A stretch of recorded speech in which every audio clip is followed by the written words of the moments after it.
Ambil daun pisang selai. Kak Nak nak kukus pulut kuning. Kak Nak rendam beras pulut dengan serbuk kunyit, air sampai tenggelam beras pulut dan sekeping asam keping.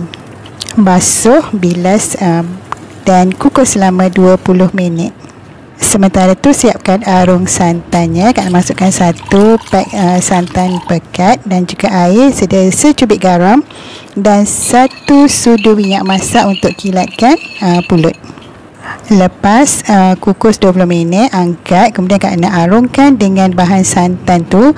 Buatlah sampai pulut kita sebati dengan santan tu, dia jadi rasa lemak-lemak macam tu kan. Pulut Kak Nak kukus ni tak banyak, dalam 500 gram je untuk makan sendiri.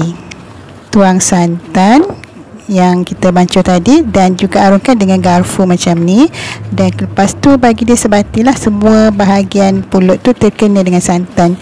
Kak Nak ratakan semula gunting pisang dan kemudian Kak Nak kukus semula lagi 20 minit. Kukus sampai kita dapat adunan pulut yang kita kehendakilah.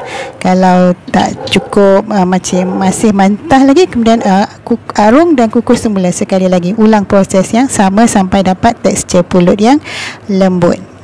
Pulut kuning ni Kak Nak makan dengan daging masak hitam.